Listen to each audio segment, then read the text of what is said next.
भारत में बहुत सारे ऐसे विद्वान और महान व्यक्ति हुए हैं जो भारत की शान थे, परंतु हमने कभी ऐसे महापुरुषों को न तो जानने की कोशिश की और न ही उनके इतिहास को प्रचारित और प्रसारित किया, जिससे हमारे देश की हजारों पीढ़ियां उन महान व्यक्तियों के बारे में न तो कभी जान पाई और ना ही विश्व पटल पर उन्हें उनका सम्मान और गौरव मिल पाया जिसके वे हकदार थे।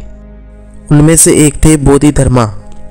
बोधिधर्मा कौन थे, क्या थे और क्यों उन्हें एक महान भारतीय भिक्षु माना जाता है, इसके संबंध में ऐसे कई सारे सवाल हैं जिनके जवाब हम भारतीय जानना चाहते हैं।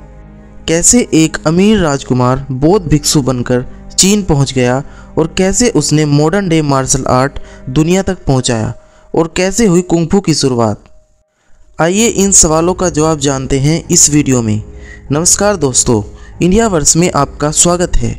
अगर आपको यह वीडियो पसंद आए तो वीडियो को लाइक और शेयर करें और भारतवर्ष की ऐसी ही महान गाथाओं को जानने के लिए चैनल को सब्सक्राइब करना ना भूलें। बोधिधर्मा का जन्म 5वीं और 6वीं शताब्दी के आसपास दक्षिण भारत में पल्लव राज्य के हरे भरे जंगलों से भरे कांचीपुरम में एक राजा के परिवार में हुआ था। लेकिन राजा का वह छोटा बेटा बोधि अपना ज़्यादातर समय जंगलों में ध्यान लगाने और दिन भर वर्जिश करने में बिताता था। बोधि को राजा बनने में कोई रुचि नहीं थी, बल्कि उन्हें बुद्ध धर्म की शिक्षाओं में ज़्यादा ध्यान लगता था। बौद्ध धर्म में झुकाव के चलते पिता की आज्ञा लेकर बोधि एक बौद्ध भिक्षु बन गए और बोधिधर्मन कहलाने लगे। उन्होंने अपने गुरु महाकश्यप से प्रशिक्षण लिया और मठ में रहना शुरू कर दिया। प्राणायाम, योग और व्यायाम के कारण उनका मन और भी शांत होता जा रहा था। जल्द ही उन्हें मठ में आचार्य बना दिया गया। दोस्तों, कलारीपट्टू प्राचीन भारत की एक महान युद्ध कला है जिसे मॉडर्न मार्शल आर्ट का जनक भी माना जाता है। कलारीपट्टू में निपुण बोधिधर्म ने कांचीपुरम के युवाओं को इस कला का प्रशिक्षण देना शुरू कर दिया। इसके अलावा उन्होंने कई पुस्तकों का संकलन भी किया और अलग अलग बीमारियों पर शोध करने लगी और उनके इलाज भी खोजे। बोधिधर्म आयुर्वेद, सम्मोहन, मार्शल आर्ट और पंच तत्वों को काबू करने की विद्या को जानते थे। मात्र 22 साल की उम्र में उन्होंने संबोधि अर्थात मोक्ष की पहली अवस्था को प्राप्त किया। गुरु की मृत्यु के बाद उन्होंने अपना मठ छोड़ दिया और राजमाता के आदेश पर उन्हें सत्य और ध्यान के प्रचार प्रसार के लिए चीन भेजा गया। महीनों के कठिन सफर के बाद बोधिधर्म चीन के नानकिंग गांव पहुंचे। कहते हैं कि वहां के गांव के ज्योतिषियों ने भविष्यवाणी कर रखी थी कि वहां पर कोई बड़ा संकट आने वाला है। बोधिधर्म के वहां पहुंचने पर गांव वालों ने उन्हें ही यह संकट समझ लिया। ऐसा जानकर उन्हें उस गांव से खदेड़ दिया गया। वे गांव के बाहर रहने लगे। उन्हें वहां से चले जाने पर गांव वालों को लगा कि संकट चला गया है। दरअसल संकट तो एक जानलेवा महामारी के रूप में आने वाला था और वह आ भी गया। लोग बीमार पड़ने लगे। गांव में अफरा तफरी मच गई। गांव के लोग बीमारी से ग्रसित बच्चों या अन्य लोगों को गांव के बाहर छोड़ देते थे ताकि किसी अन्य को यह रोग न लग सके। बोधिधर्मन चूँकि एक आयुर्वेदाचार्य भी थे तो उन्होंने आयुर्वेद की दवाइयों के अनुसार उनका उपचार किया और उन्हें मौत के मुंह से जाने से बचा लिया। तब गांव के लोगों को समझ में आया कि वह व्यक्ति हमारे लिए संकट नहीं बल्कि संकटहर्ता के रूप में सामने आया है। गांव के लोगों ने तब उन्हें ससम्मान गांव में शरण दी। बोधिधर्मन ने गांव के समझदार लोगों को जड़ी बूटी कूटने और पीसने के काम पर लगा दिया और इस तरह पूरे गांव को उन्होंने चिकित्सा सुविधा उपलब्ध कराकर गांव को महामारी से बचा लिया। एक संकट खत्म होने के बाद गांव पर दूसरा संकट आ गया। हैवानों और लुटेरों की एक टोली ने गांव पर हमला कर दिया और वे क्रूरता से लोगों को मारने लगे। गांव वाले समझते थे कि बोधिधर्मन सिर्फ एक चिकित्सा पद्धति में ही माहिर हैं, लेकिन उन्हें क्या मालूम था कि बोधिधर्मन एक प्रबुद्ध सम्मोहनविद और चमत्कारिक व्यक्ति थे। वे प्राचीन भारत की कलारीपट्टू विद्या में पारंगत थे, वही कलारीपट्टू जिसे आजकल मार्शल आर्ट कहा जाता है। बोधिधर्मन ने मार्शल आर्ट और सम्मोहन के बल पर उन हथियार पर लुटेरों को हरा दिया और उन्हें भागने पर मजबूर कर दिया। गांव वालों ने बोधिधर्मन को लुटेरों की उन टोली से अकेले लड़ते हुए देखा और वे इसे देखकर चौंक गए। चीन के लोगों ने युद्ध की आज तक ऐसी कोई आश्चर्यजनक कला नहीं देखी थी। वे समझ गए कि यह व्यक्ति कोई साधारण व्यक्ति नहीं है। इसके बाद बोधिधर्मन का सम्मान और भी बढ़ गया।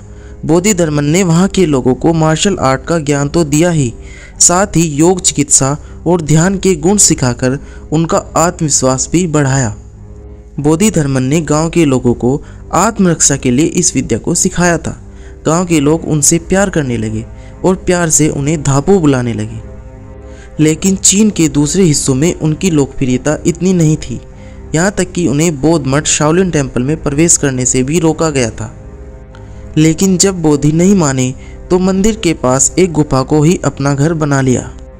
कहते हैं बोधिधर्मन ने लगातार 9 वर्षों तक यहाँ एकाग्रचित होकर एक दीवार की तरफ देखकर गहन ध्यान किया। जिस गुफा में बोधिधर्मन ने गहन ध्यान किया था, उस गुफा को चीन में आज भी दामो केव के नाम से जाना जाता है। शाओलिन मंदिर में आज भी वह चट्टान रखी है जिस पर कहते हैं कि इन 9 सालों में बोधिधर्मन की आकृति अपने आप ही उभर आई थी। बोधिधर्मन की इस लगन और तपस्या को देखकर बौद्ध भिक्षुओं ने बोधिधर्मन को शाओलिन मंदिर में प्रवेश की इजाज़त दी और वह वहीं रहने लगे। यहाँ पर रहते हुए उन्होंने अपने गुरुओं से सीखी हुई विद्याओं को चीनी धर्माचार्यों के साथ साझा किया।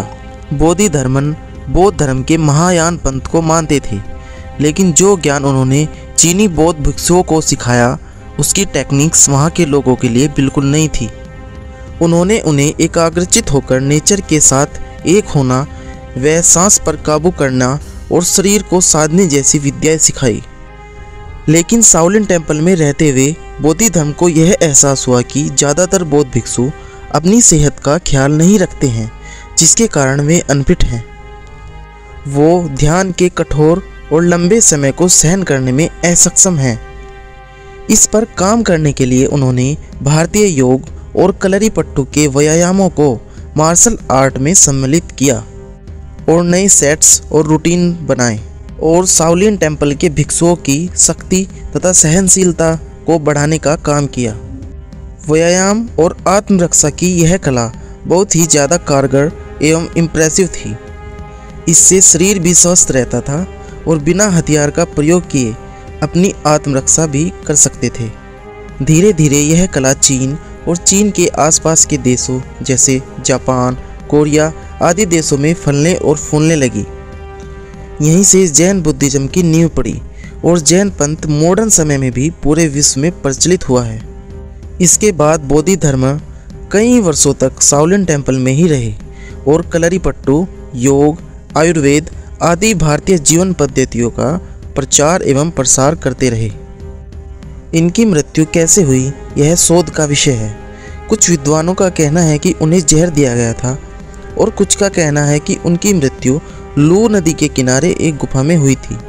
लेकिन दोस्तों, बोधिधर्मन की कहानी चाहे जो भी हो, फिर भी इसमें कोई दो राय नहीं है कि वो एक सच्चे भारतीय की तरह जीवन प्रयत्न भारतीय योग और आयुर्वेद का प्रचार और प्रसार करते रहे। इससे यह भी साबित होता है कि मार्शल आर्ट की खोज भारत में ही हुई थी।